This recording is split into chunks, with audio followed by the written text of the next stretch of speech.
Hello everyone, welcome to another episode of Rantbox TV. I am joined today by published author Martin Treanor. Treanor, how are you doing? I'm doing great. How are you, John? Been a long time. Yes, it has been. I'm curious. We have the subject of diversity as chosen by yourself, diversity in literature. What does that mean to you as a writer, Martin, when I say that? Diversity in literature to me means the full array of the human experience portrayed sympathetically. And I don't mean that we can't have bad or evil characters from diverse or backgrounds, but that we sympathetically deal with those diversities within and be true to their backgrounds and their lives. So that's basically what it means to me. Okay. When did you become aware that this was something that you had to address as a writer? And what have you done since that awareness to put that into being? I became aware of it pretty much when I started writing. I came from being Irish, and I don't want to bang on about this, but being Irish and having certain levels of prejudice to me in the past because of I'm that old. I wanted to, if I was doing Irish characters, I wanted them to be a lot less shillelaghs and leprechauns and more, people with depth and slums in Dublin and, that kind of thing. The true definitions of what being Irish is. So from that point, I always find a mismatch. So then, as you start to write, you then have to start portraying other characters who are not from your ethnic background or whatever. And it's very important, I thought, from the very beginning to be sympathetic to them. It led on to me actually doing, when I did The Silver Mist, I had to write it as a first person. I thought it would only work well if I wrote it in the first person, and it portrays the experiences of a Down syndrome woman, or woman with Down syndrome. And I wanted that to be true to her as a character and true to people who live their lives. Yes. Sure. No doubt you had to do research regarding that character. What kind of research would you do if you were writing a character who is Black? I mean, would you write that character? So two questions there, I guess. Well, yes, I would. In my next planned books, there is Black characters. And I will talk. I'm actually going to do research very in depth because the characters from New York, the main Black character that is from New York. So I want to speak. I have a friend from New York, and he will hopefully, if he agrees to it, we're good mates. So hopefully he will agree to give me a perspective of being Black in New York at this present moment in time, so is that authenticity and that can go into the character. I think it's important that you cannot do it any other way. Anything else is appropriation. If you want to represent somebody's voice in your book, you have to represent from that community. You have to ask them. You have to ask them straightforward questions. Is this okay? It's as simple as that. Because it's no fault of mine that I wasn't brought up Black in New York. Equally is no fault of Claudius, is that he wasn't brought up Irish in Belfast. So and if he was writing a book, I would hope that he would come to me and ask, what was that experience and are you happy to put it? So that's how I will do it. And I will do that for the other diverse characters in the book. Sure. Can you tell me more about these characters in terms of their idiosyncrasies beyond their race? Who are they? Or is it still something that you're still kind of forming and want to keep on doing? Well, we're kind of keeping it under wraps at the minute, but they will be, we've got a few different characters. I wanted to put this, because of the scope of these books as global, I wanted to include global voices. Oh. So I have a person of Chinese and Cambodian descent, albeit that they're first generation British living in London. I have a friend who I will be asking to give me that dynamic to the character. I've got the guy in New York. He essentially working class from a mixed background and basically is a science nerd. That's it. He's a science nerd. I don't like using the word nerd, but he is. He's a geek. I'm a geek. You know, that's it. I'm proud to be a geek. The geek shall inherit the earth. And he's a 100% science geek, and he's into weird science, and that's it, you know. And they will strive that way. So yeah, it's not. Of course, nobody's life is ever about just their gender or their ethnic background or even where they were brought up. People change. People move forward. People grow. And people change political points of view. Those are all things that happen. And if you can get that truth into the character, you've done it. You can give yourself a tick on that. Sure, sure. Yeah. It'd be remiss for me not to talk about, say, the other side of this particular topic. There are people like, say, Lawrence Fox, who, well, won't be shopping in Sainsbury's anytime soon, apparently, if last tweets were anything to go by. But what do you feel about people who think that diversity is being forced into view? That, for example, the characters you're talking about shouldn't necessarily be given a podium because of their background, that essentially that there isn't a problem? Well, that's the tyranny of the majority, isn't it? You know, it's we're the majority. We don't need to listen to other voices. I'm going to be as sympathetic to their point of view as possible. I think it stems from lack of confidence in themselves. And I also think with that lack of confidence, it builds a fear. There's a certain element of, we want things to stay the same, albeit that, but when they say the same, it's a kind of a false reality. They have developed a mindset around a false reality that predisposes the world to look a certain way when it looks completely different. At the end of the day, as I said before, the world is global, it's diverse, it has different skin colors, it has different creeds, it has different, you know, it's so much. This is the truism of the word, not this narrowed box of fake reality, essentially. So the likes of Lawrence Fox, he's just living in it. He's doing himself a disservice as well, a major disservice, because he's not experiencing life. He's experienced one tiny little aspect of life and fighting really hard to control it. So also, I'm going to call he does come from a very privileged background. Yes. Strangely enough, he's quite divisive simply because of, he will say one thing and then do something that completely harms even his argument, which, if it was presented in a certain way, could probably sway some people who are in that middle ground. He hurts it by some of his actions. He called the guy who runs Stonewall a paedophile the other day. I don't know if he's starting like Lawrence Fox if he wants to do a political party, then I think he has to figure out how you communicate is going to be a large part of what gives people respect. And that seems to be the respect that he's asking people to give him, but he doesn't know how to earn it. I mean, what are your thoughts?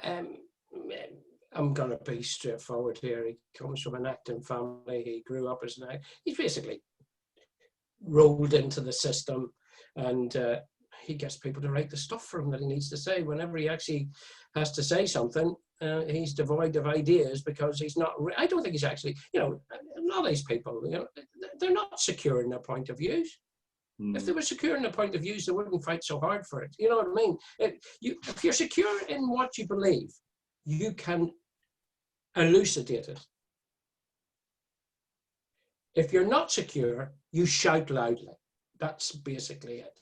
And you rage against things that you perceive are wrong. And that's not that's no different to raging against the things that are truly discriminatory. But this building of a false discrimination against white men, and I will rage against it and all the rest. It's ludicrous. I'm sorry, it is. It's ludicrous. And I remember I did a tweet. The one thing I got very angry about was that one, the tweet about the family, the advert about the family, I think it was an Argus one, where they're just eating popcorn, right? And then the whole world went nuts about it, or the whole went nuts. The UK went nuts about it. And I went, well, not the whole, but these groups went nuts. And I had to put a tweet out and say, go away and have a word with yourselves. Because really, I saw a family eating popcorn. I don't know what you were looking at, but you're obviously looking for something to offend you. So I have something to say about that, which maybe it casts the net a bit wider. Ultimately, we've known for a long time as postmodernists, as post-structuralists, that adverts lie to us. And so therefore, if you see an advert and you see a construction and you're not used to that construction, then you're going to point at and go, that's not right. But you could apply that to pretty much any advert. But obviously those who are of, let's say, people who are racist, they'll see these adverts with black people eating food in the places that they shop at, and because they haven't really been able to see these people as people and just as a reciprocal for their anger, then they'll point at and go, that's a lie. And it's like, you're just pointing at the advert. All adverts are bullshit. You know, these people don't care about you. They just want to make their money. You know, your favorite soap opera was made just to sell soap. You know? Yeah. The history of it and commercials and whatnot. So I think that's what they're really pointing at, but they're not cognizant of it. They could be pointing at it. They could be, I don't give them the credit of perceiving a lie. That's not what they're looking at. What they're looking at is they have this fake reality where nothing outside of what they want in their nation or in their box should be allowed. So what happens is, so the argument usually is, oh, this represents only an N% of the public or the population. It shouldn't be represented. Well, okay, then I will say that advert is the N% of adverts. Sure. So there you go. I have a proposition for you, simply because you're at a stage where you're keeping things under wraps regarding certain characters, particularly the black characters in your up and coming writing project. It sounds like if you were going to get a Lawrence Fox character in, or that kind of viewpoint expressed, it would be very easy as a go-to to have that character be Caucasian. I've been tricking my YouTube recently by signing out of it and then not signing back in, just to see what videos pop up when my own sensibilities aren't being pleasured. You know, the masturbatory aspects of the algorithm, as we know, will show us what we want. And through that, I found quite a few speakers who you may or may not have heard of. There's a guy called Coleman Hughes, and he is a 24, 25-year-old Black American scholar. And he is probably framed as being quite conservative because he doesn't necessarily agree with the idea of, say, wokeness, for want of a better term. So he is part of that pushback, which makes things less polarized for you, the writer, or for anyone creating a fiction, because not having that voice in there might leave a whole area left to be discussed. How do you feel about, say, slight of right of center conservatives who are black having a pushback against your criterion? It's, well, yet again, if I'm going to be sympathetic to this individual black character in the novel, they would probably be quite conservative in their outlook. Comparatively to other people, it might be a dynamic that I'll put in. Remember that I'm building a character, so we can bolt bits on. If we can authentically bolt bits on, we can give the character more nuance. Because at the end of the day, when we write books, we're essentially writing entertainment. We're entertaining with stories. So we want to, as well as give the broad base, we want to also have entertaining characters. So, you know, people like evil people this. Yes, it's easy to fall into the white black man white privileged person, evil person in the it's very easy to fall, and it's been done a million times. Yes. The challenge is to find it another way. And of course, if you go to other parts of the world, it's other people that would be probably prejudiced or whatever. Prejudice isn't a lone thing. It's quite common across areas of the world. But for the purposes of a novel, I would be, where is it placed? What authentic it is? And yet again, you're going to say, this is the key thing about the writing process, is the flipping the character.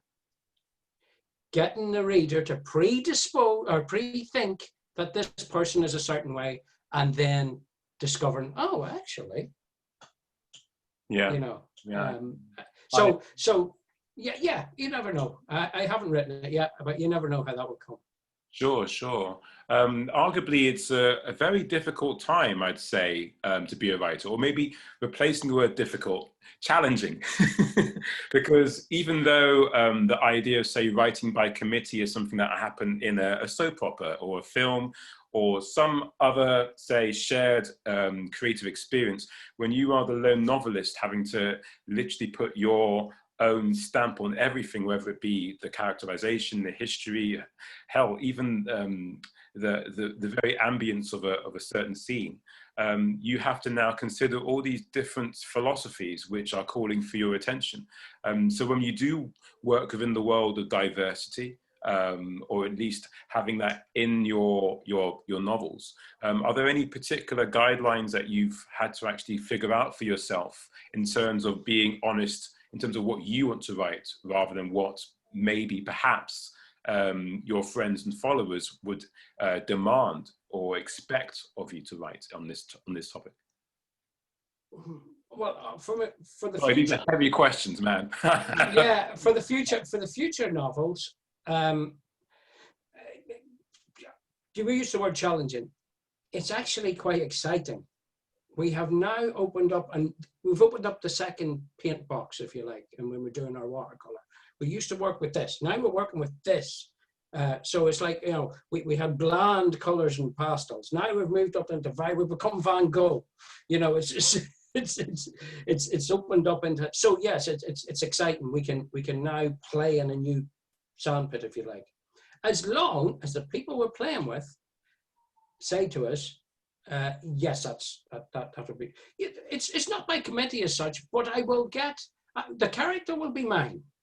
The character will be a construct of my mind, but it will be when we finish the book. When I finish the book, I will channel it across to the people I've talked to say, is there anything in there that could be deemed stereotypical, cliched, you know, lazy writing?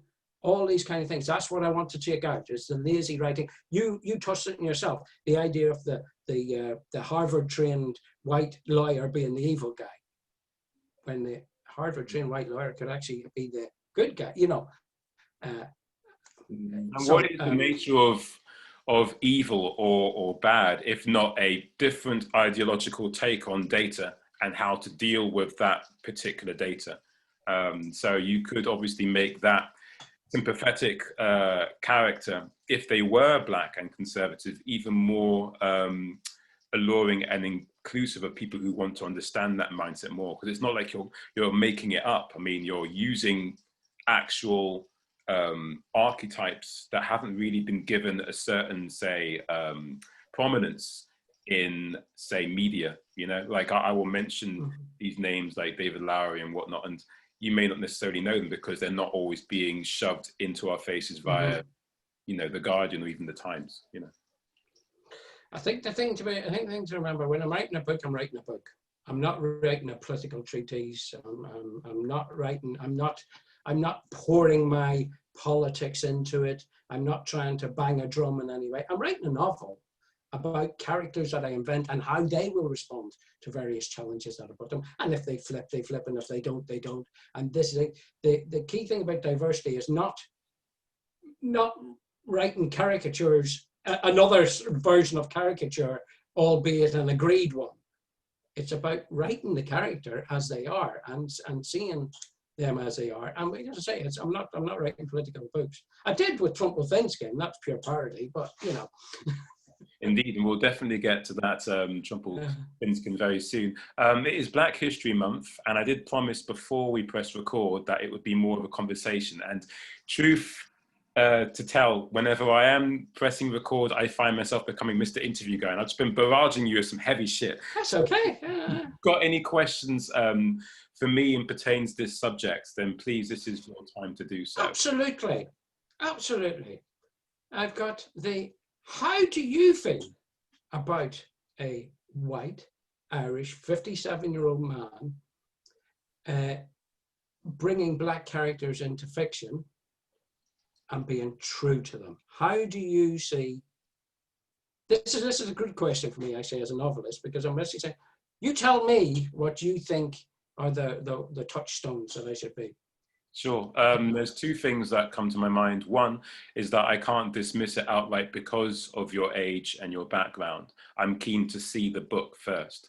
Second thing is, which is kind of converse, is that we've had many people, even if they are not from Ireland, but they are of a certain skin type, which will afford them a certain privilege and culture and therefore different experiences. We've had quite a few people like that writing people that look like myself. And obviously, because of the way these things can be systemic in terms of where people who read the books and pass it on to the publishers and whatnot all actually hang out and converse, there is a system where people who look like me may not necessarily get the same chances to get their book out there. So those are my first two reactions, not necessarily knee-jerk, but yeah, that's what I'm thinking about this. I mean, I want to read it and then I can say even more about it. We seem to be in a culture now where people are very happy to talk about stuff based on a review that they've seen or a synopsis they've heard of or a friend that's told them, rather than the actual entity. You know, the simulacra has become the reality, so to speak.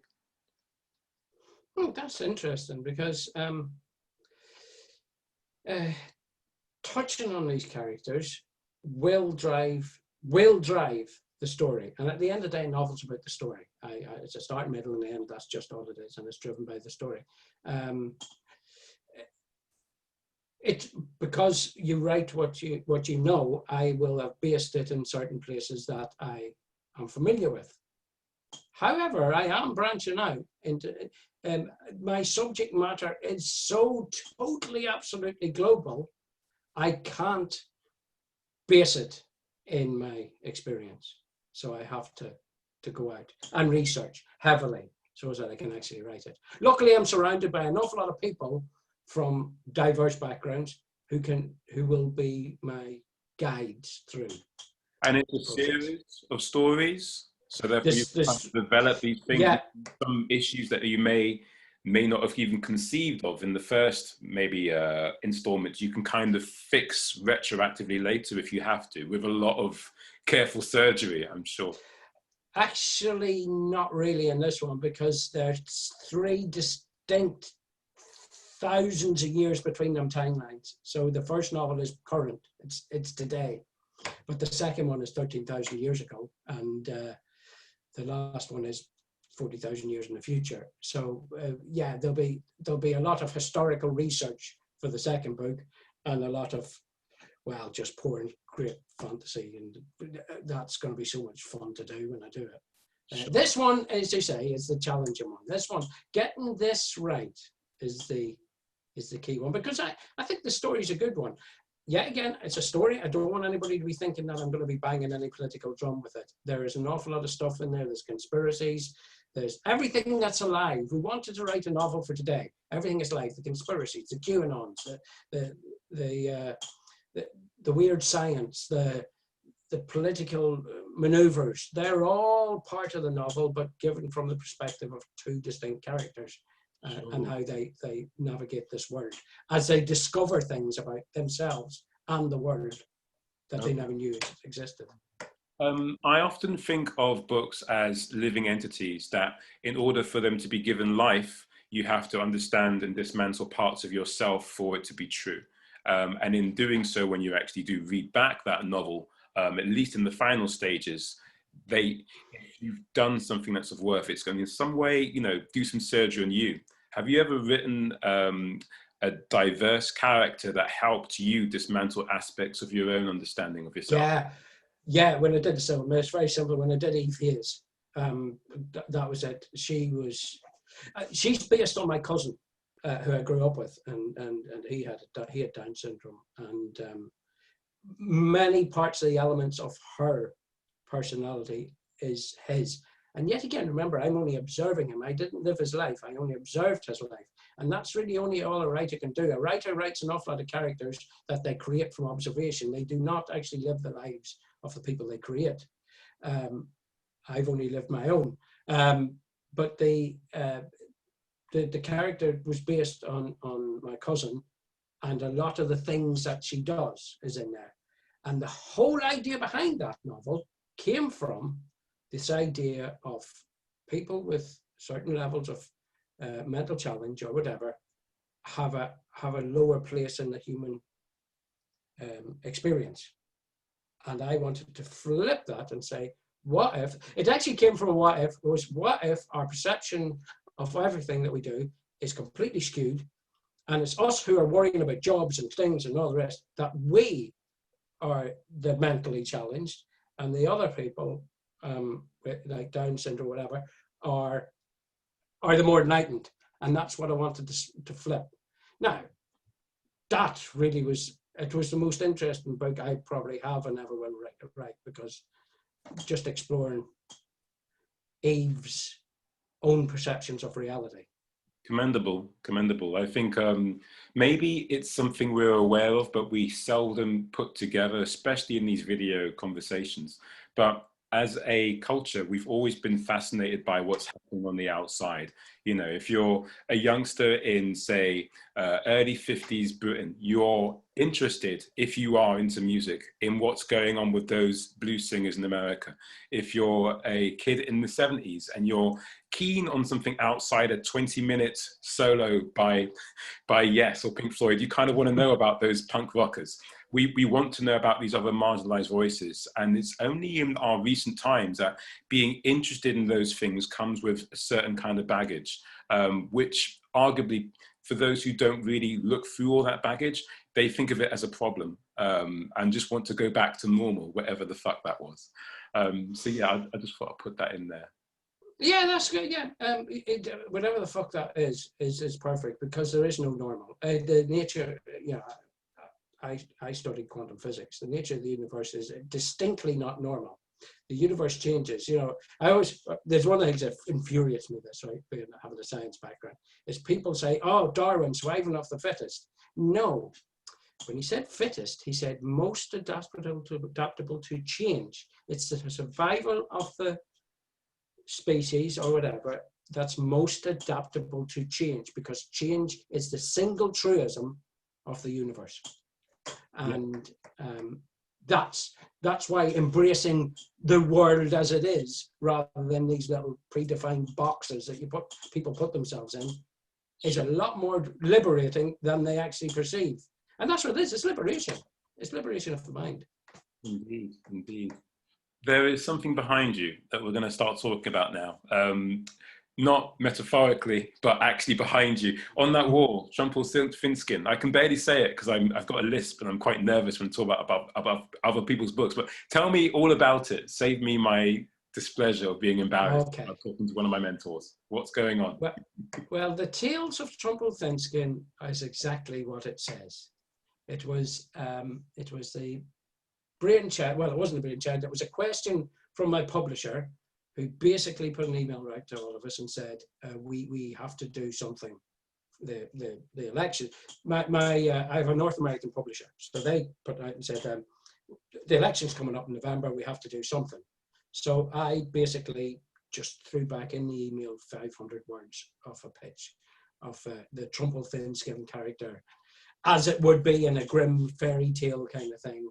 And so he just within the day wrote back and said, right, I'll have 3 of them, and I hear that you can draw, so draw them as well.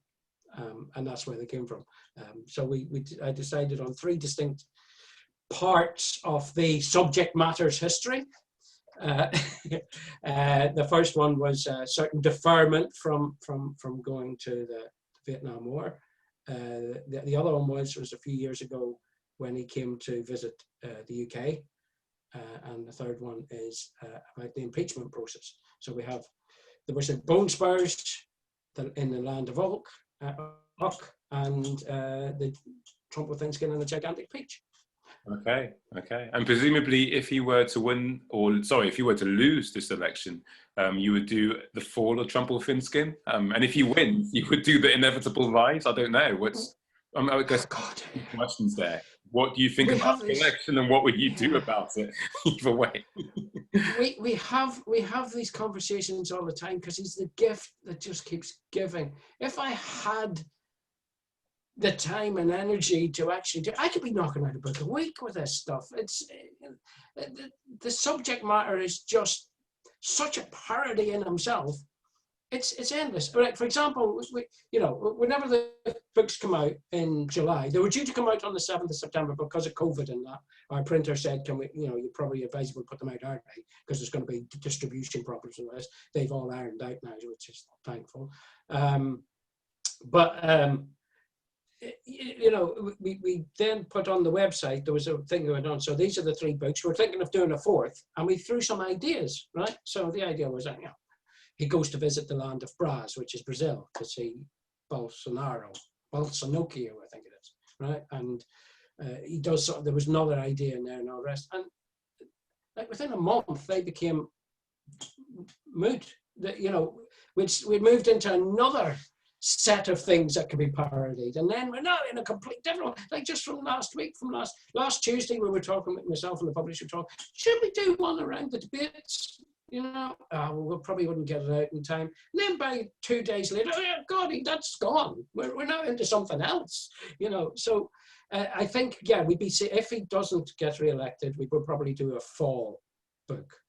If he does get re-elected, we're in this for the long haul. There's 4 more years of stuff to go. So. Sure. I have to ask you a question based on what I was saying last time, because it's been rattling around in my head. We're living in a post Borat 1 world, yeah? Borat 2 is coming out. And so I can't help but think of the parallel between what you're doing with Trump and your literature. How effective is what you're doing in terms of addressing Trump's issues when we are living in such a post-structuralist world when it comes to comedy and satire? Did you have any challenges there that you'd like to share with us? No challenges. The impetus behind all the novels was essentially something that came up in conversations with the publisher on that day. Was very simply as I want to do the equivalent of the Hitler has only got one ball song. Right? In the middle of the Second World War, countless people, millions of people were being murdered in various different places through various different methods, whether it's concentration camps or carpet bombing or whatever, right?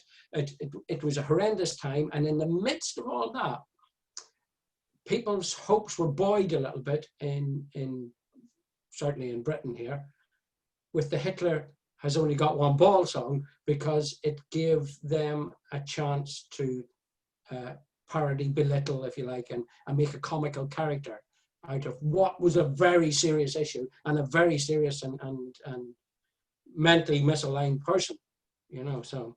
Sure. That's really what we wanted to do. I'm not really making any political comment. I'm taking an event in the subject matter's life. I'm turning it into a comedy story book for adults, and hopefully people will get the entertainment from that, and we get that kind of Hitler's got one ball thing. Sure. Just because I want to stay on this, because I think it's got a wealth of intellectual proposition in it.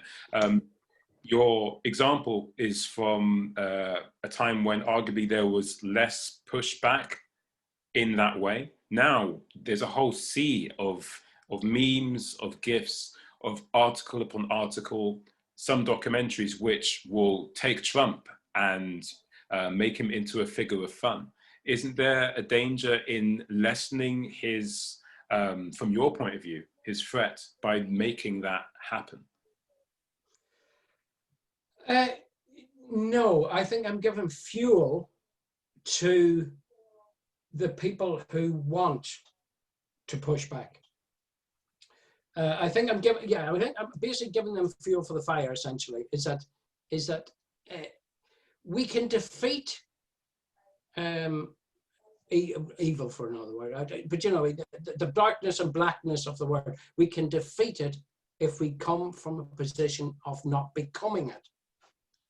So the great delight in the parody, going all the way back to Punch and those magazines back in the 1800s, that level of parody is what has the effect. Plus the other thing is that we're in this situation with Trump, essentially. He only really engaged heavily into becoming president. He had skirted around it and all the rest for a number of decades and spoke about it and said that, oh, I want to become president and all.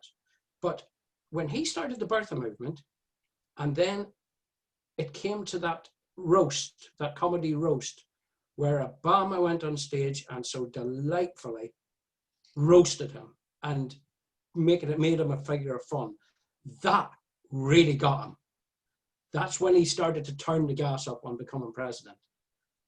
Because his leg, at that, I don't know about now, but certainly getting the presidency, I believe, was, I am going to undo his legacy.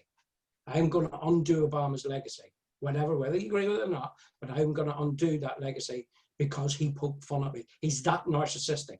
So this is an important truth. To a narcissist of his quality and degree, this kind of thing is one of the great weapons. Sure. I love satire. And satire is it's benign. It's better than throwing bombs at people. Yeah. This is great. There will obviously be links for people to check out your work in the description box of this video. So please do check that out. I want to, in closing, I want to talk quickly about Spitting Image, because they have a similar situation in regards to what you have and what maybe Borat has as maybe a fence to climb, or a wall, so to speak, that they have to really figure out how to get around. How do these puppets that we used to see, you know, in the 80s, how do they figure in the early 90s? How do they figure in our landscape at the moment in terms of making that punch, for want of a better term? I think Spitting Image is a good example because we had it in the 80s. It was very effective in the 80s. If you didn't know its effect in the 80s, certainly here in Britain, the effect it had is that it softened the Conservative Party to the John Major side of it, rather than the Thatcher side of it, and it had that effect because of parity. I think that we're getting Spitting Image has come back by popular demand now, is because people want that. People want the satire. They want to see the people who are setting themselves up as authoritative figures, but hasn't done anything to deserve that position of authoritative figure, being pulled down off their pedestal that they've set themselves upon. Because at the end of the day, a lot of this is lies. It's just lies. So basically, whenever parody can satire come up and say, do you know it's lies? Look. So yeah, that's what I say. This is intriguing because there is the whole furor about the Greta Thunberg puppet and how people from, for want of a better word, the left or the woke community, as it stipulates themselves in that field of ideology, they were upset about the look of the character. And again, we haven't seen what the character's going to be doing, but is there a danger in terms of how Spitting Image may back step on the few characters because they do not want to upset certain people? I mean, where is Spitting Image going to go? If you draw the line at who you upset, right, you'll never do anything. That's just yet again, we're back to what we were talking about earlier. You can be sympathetic. A key one here is, has anybody asked Greta Thunberg? I'm sure she'd be flattered. I don't know, but she'd be flattered. You know, I know. You know, when you do parody, it's the caricature of the person. That's what they do. They do the caricature, and then they take some stuff that they've said and they twist it around a little bit and they put it out. And yes, Greta Thunberg probably is a larger than life character anyway, and she's going to be in the thing. You can't just pick the people that you parody for the sake of that you disagree with them politically. This is true, but those caricatures back in the day were often sculpted by people who had a certain viewpoint on the ridiculousness of Thatcher and how she, in particular, interacted with her fellow conservatives. What viewpoint will they adopt today? Has that viewpoint changed due to the way that culture, as we can see it, has become ever more polarized? They've got a big big journey ahead of them. They have a big journey, but I think they'll do it the same way they did it before. Let's take, for example, Boris. They will pick on something on Boris. And what they usually do is they pick on a trait or something they did. I always liked the one back in the day was Norman Tebbit. He was always a leather jacket with a flick knife, always trying to steal money out of something. Or, you know, he was smashing a telephone box or something in the background, you know. And that was picked on just something that somebody said in a newspaper article or something, and they brought it. And, you know, and when they did the Queen, they were, you know, I always loved that one was the royal family playing Monopoly. It said, this is mine and this is mine, you know. And they, believe it or not, I think they did it slightly. They did have a certain sympathy in it. Yeah. They got the comedy out of it. And yeah. I think that that's something they can do now because it's the same guy involved. So. Sure. I mean, there is two things. One, it was never a level playing field before when you look at the press and how they treated political parties. But the second thing is, considering Corbyn's treatment by the press, how is that unfair playing field going to be represented by these puppets? Will Corbyn even necessarily be in it, considering that he is no longer the leader of the Labour Party? I very much doubt that. Really fitting image. Yeah. I'm realizing this now. Yeah, I don't think he'd be in it really, because news moves. Well, events move so fast now that if you think it, it's only what, less than a year, and you know people are switched off to the, you know, that Corbyn actually was the leader of the Labour Party, and he brought them through 2 elections. And so people, it's oh, that's done. We live in that kind of world where we just flip on to the next thing and that's done. You know, that's over. That's to be forgotten about. But there's a danger in that as well. So I don't think he's going to be in it, but I think he should be in it. Right. Okay. Intriguing. I find that I'm almost, if not definitely, falling into the issue that I talked about earlier about the harming nature of over speculation. We'll wait until Spitting Image actually comes out, and I think we'll do this. Yeah, that's true. Yeah, we haven't even seen it yet. Yeah. Please do plug your literature and books one final time before this video ends. Go for it. Okay. At the moment, I have out. I'm originally the writer of The Silver Mist was my book, and I used to work with the Ed Greenwood Group, so I did a book called Dark Creed, which has been pulled back for now, but it's due re-release in about 4 years' time. At the moment, my books out are the Trumplethinskin trilogy. So that's Trumplethinskin and the Wizard Bone Spurs, Trumplethinskin in the Land of Uck, and Trumplethinskin and the Gigantic Peach. They're storybooks for adults, or they're not. There's not actually any adult material in, but they're that kind of parody and satire. And you can find out more at thetalesoftrumplethinskin.com or Amazon, Barnes and Noble, wherever you, bricks and mortar shops, wherever you buy your books. And I hope whoever buys them, I hope you enjoy. Excellent. Thank you so much, Martin. Guys, do check out his work. My own work wouldn't exist without certain people being part of my life, and Martin was definitely instrumental to that happening, so to speak. Thank you. I don't think that. I've read your stuff. You're terrific.